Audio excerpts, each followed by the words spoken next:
Hello friends, अगर बिहार दरोगा, Bihar police मध्य से बिहार के किसी भी एग्जाम्स की तैयारी कर रहे हैं तो मानव पोषण तथा स्वास्थ्य इस टॉपिक से यहाँ से क्वेश्चन आता है। जैसे इसमें पढ़ना है glucose, fructose, cellulose, maltose, chitin, glycogen, ये सब पढ़ना है, ठीक ना। तो यहाँ से क्वेश्चन इस बार भी बिहार दरोगा में आया था और प्रीवियस ईयर क्वेश्चन को कहीं भी से उठा के देखिए, यहाँ से क्वेश्चन आया हो रहा था। तो इसको हम लोग 5 से 8 मिनट में इसको पूरा कंप्लीट कर लेंगे, ठीक ना।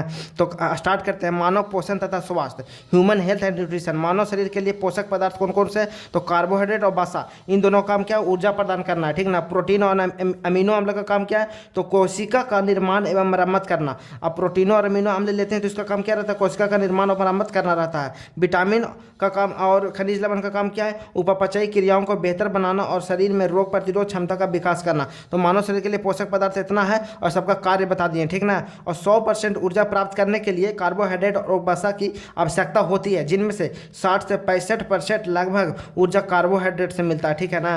100% आपको ऊर्जा चाहिए तो 60 से 65% का कार्बोहाइड्रेट से मिलेगा और 30 से 35% ऊर्जा वसा से प्राप्त करते हैं। बाकी के लिए अन्य कई साधन है। ये सब क्वेश्चन आया हुआ है एग्जाम्स में, ठीक ना। तो बार बार रिपीट भी होता है। 30 से 65% ऊर्जा वसा से प्राप्त करते हैं। बाकी के लिए अन्य कई साधन, जैसे 100% आपको ऊर्जा चाहिए तो 60 से 65% आप कार्बोहाइड्रेट से प्राप्त करते हैं, जैसे कि चावल हो गया, रोटी हो गया, आलू हो गया। और 30 से 35% वसा फैट से, घी, तेल, मछली, मांस, अंडे से 100% ऊर्जा प्राप्त करने के लिए यहाँ कार्बोहाइड्रेट और वसा का उपयोग करते हैं।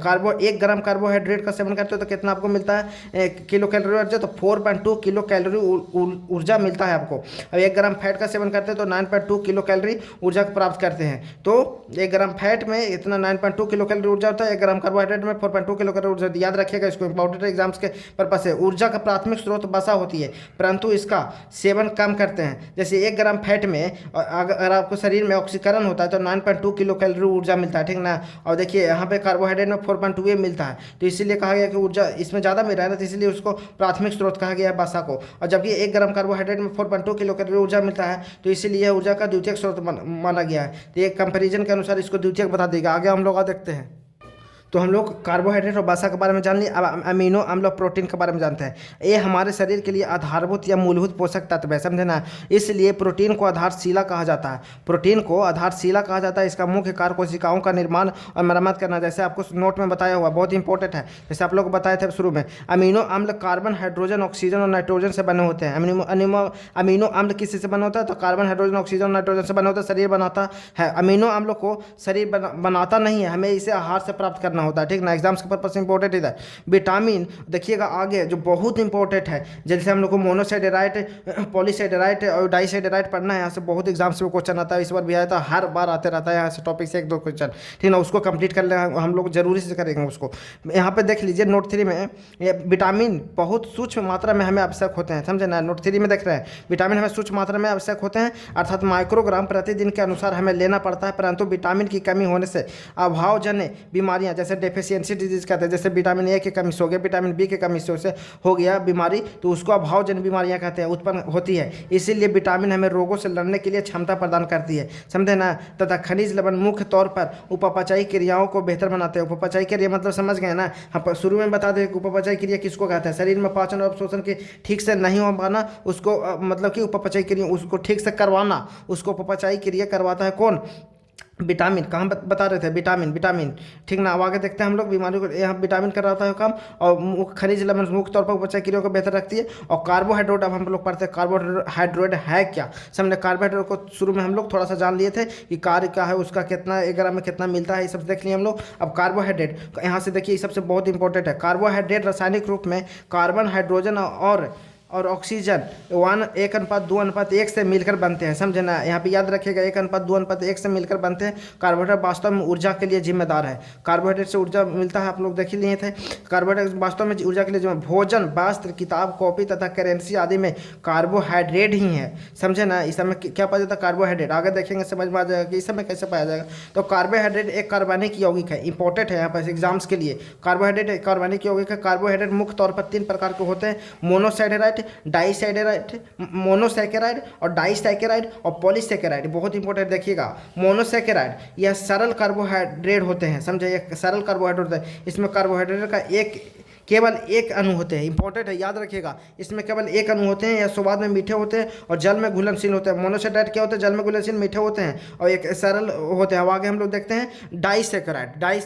तो मोनोसेक्राइड हम लोग देखें, अब हम लोग देखते हैं मोनोसेक्राइड के कार्बन के आधार पर दो भागों में बांटा जाता है। मोनोसेक्राइड में एक अणु होता है, याद रखिएगा, और मीठे होते हैं, जल में गलनशील होता है। मोनो मतलब सिंगल होता है, इसलिए एक अणु होता है। और आगे देखते हैं मोनोसेक्राइड में कार्बन के आधार पर दो भागों में बांटा जाता है। जैसे मोनोसेक्राइड 5 कार्बन वाले मोनोसेक्राइड और 6 कार्बन वाले मोनोसेक्राइड, दो भागों में बांट दिए, 5 कार्बन वाले और 6 कार्बन वाले। इसमें 5 कार्बन वाले को क्या बोलते हैं, इसको बोलते हैं पेंटोस शुगर। इसका सूत्र क्या होता है, C5H10O5, समझे। और सी इसका 6 कार्बन वाले मोनोसेक्राइड को क्या बोलते हैं, हेक्सोस शुगर, समझे। इसका सूत्र ये होता है। अब इसमें इतने प्रकार के ग्लूकोज होता है, फ्रैक्टोज होता है, गैलेक्टोज होता है, बहुत इंपॉर्टेंट है, इसको हम लोग पढ़ेंगे और इसको अध्ययन करेंगे। डीऑक्सीराइबोज इसमें होता है, डीऑक्सीराइबोज, ये सब प्रकार के समझिए कार्बोहाइड्रेट है, अथी है, शर्करा है, समझे ना। और इसमें भी डीऑक्सीराइबोज, राइबनोज, जाइलोज, राइबनोज, ये सब हम लोग अध्ययन करते हैं फटाक से, ठीक ना। बहुत इंपॉर्टेंट एग्जाम्स के लिए डीऑक्सीराइबोज, यह इतना हम लोग समझ लिए, इतना इसको डिटेल में नहीं जाएंगे ज़्यादा, काहे कि हम लोग को यहीं से क्वेश्चन आता है, तो क्या जरूरी है कि आलतू फालतू पढ़ें।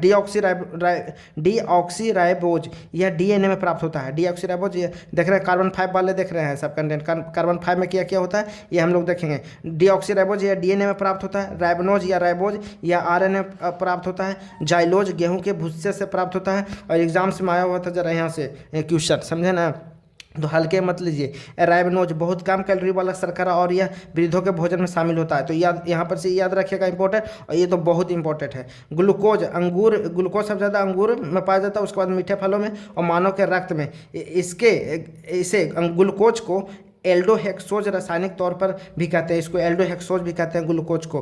अब ये या इसे रक्त की शर्करा या अंगूर की शर्करा के नाम से भी जाना जाता है ग्लूकोज को। देखिए, अगर आपके रक्त में 80 से 115 मिलीग्राम प्रति डेसीलीटर अति ग्लूकोज है तो आप स्वस्थ हैं। लेकिन 80 किलो यहाँ से 80 से 115 से ज़्यादा ये कम होता है तो फिर आपको मतलब स्वस्थ नहीं माना जाएगा। जैसे कि 80 से घट मतलब 80 से 115 से बीच न रह के 50 मिलीग्राम आ गया तो इसको क्या बोलते हैं, हाइपोग्लाइसीमिया बोलते हैं। एकदम घट के चला गया तो 50 मिलीग्राम प्रति डेसीलीटर हो गया तो हाइपोग्लाइसीमिया बोलेंगे। और 115 से ज़्यादा बढ़ के 240 तक पहुंच गया तो इसको हाइपरग्लाइसीमिया बोलते हैं। यहीं से इसको डायबिटीज, मधुमेह या चीनी की बीमारी बोलते हैं, शुगर बोलते हैं, समझे ना। तो यहाँ से इतना से रहना चाहिए रक्त में ग्लूकोज, ठीक। तो आगे हम लोग और देखते हैं इसका लक्षण क्या, चक्कर आना, बेहोशी आना। तो अब आगे आओ अच्छा से देखते हैं।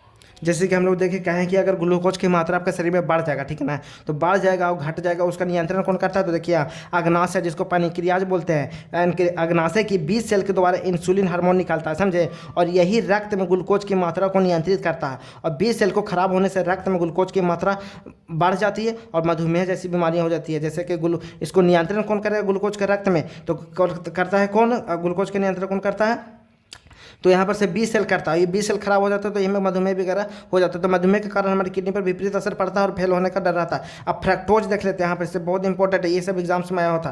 अब पूरा देखिएगा, प्रीवियस ईयर क्वेश्चन तो देखिएगा। और अगर चैनल पर नहीं तो चैनल जरा वीडियो को सब्सक्राइब करिए और चैनल को लाइक करिए, ठीक है। फ्रैक्टोज सभी प्रकार के मीठे फलों में और शहद में मिलते हैं। इसे फ्रैक्टोज को फिटोहेक्सोज, फलों की शर्करा या शहद की शर्करा के नाम से भी जाना जाता है। यह सबसे शर्करा या कार्बोहाइड्रेट होता है, मतलब सबसे मीठा होता है। फ्रैक्टोज फलों में पाया जाता है तो सबसे मीठा या कार्बोहाइड्रेट होता है, मतलब एक प्रकार का कार्बोहाइड्रेट। शर्करा मतलब समझिए कार्बोहाइड्रेट है एक प्रकार का, समझना है।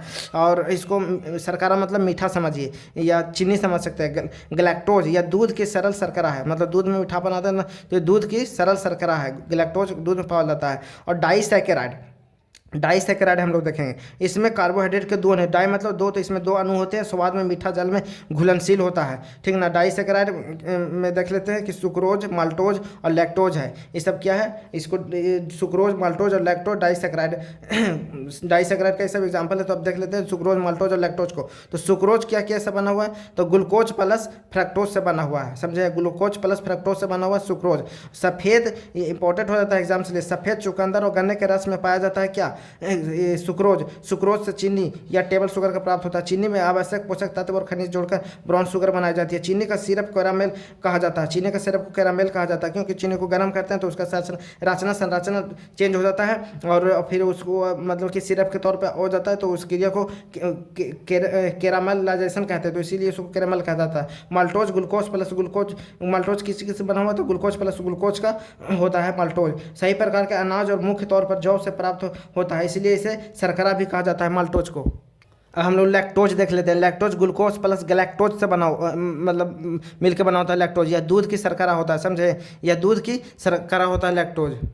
तो लैक्टोज ये दूध की सरल लैक्टिक अम्ल पाया जाता है ना दूध में, तो यहाँ लैक्टोज दूध की सरल पॉलीसैकेराइड पॉलीसैकेराइड हम लोग पॉलीसैकेराइड 10 प्लस मोनोसैकेराइड से मिलकर बने होते हैं और पॉलीमर की रचना बनाते हैं। ये स्वाद में मीठे नहीं होते हैं, जल में घुलनशील हो भी सकते हैं और नहीं भी हो सकते हैं, ठीक है। और पॉलीसैकेराइड का एग्जाम्पल है स्टार्च, ग्लाइकोजन। यहाँ पर क्वेश्चन आया था, काइटिन से आया था, सेलुलोज से आया था और ग्लाइकोजन से आया था। यहाँ पर स्टार्च, ग्लाइकोजन, सेलुलोज और काइटिन ये सभी दे दिया था एग्जाम्स में। देखिए स्टार्च चावल और आलू के उबाले से प्राप्त होता है एक मात्र पॉलीसैकेराइड है जिसे हम भोजन में शामिल करते हैं। कैप्सूल की कब है स्टार्च, स्टार्च की कब है स्टार्च होता है ना जो कैप्सूल का, वो स्टार्च की बनी होती है। हमारा पाचन हमारा मुख हुआ से शुरू होता है और सर्वप्रथम टाइलिन एंजाइम जो सलाइबा में रहता है, टाइलिन एंजाइम स्टार्च का पाचन करता है। पूछता है एग्जाम्स में कि सलाइबा में कौन सा अम्ल होता है, तो टाइलिन एंजाइम होता है, पाचन को वहीं से शुरू होता है और सरल शर्करा में बदल जाता है। देखते हैं ना कि खाना को चबाइएगा तो मीठा, रोटी को चबाइएगा तो मीठा लगने लगता है हल्का, और फिर लार में टाइलिन पाया जाता है। तो सेलुलोज सही प्रकार के पेड़ पौधे में सेलुलोज बनते हैं और इसलिए इसे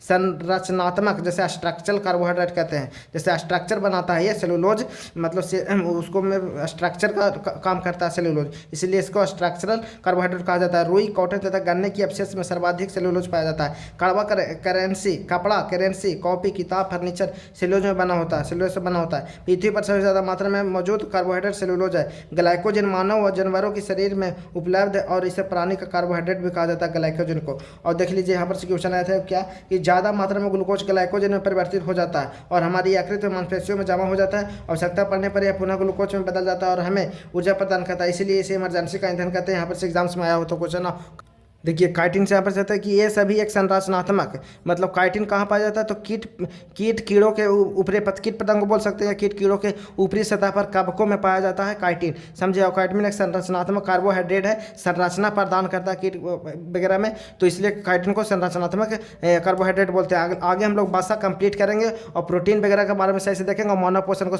कंप्लीट कर लेंगे, रिविजन कर लिए, समझे ना। तो इस टॉपिक को यहीं समाप्त करते हैं।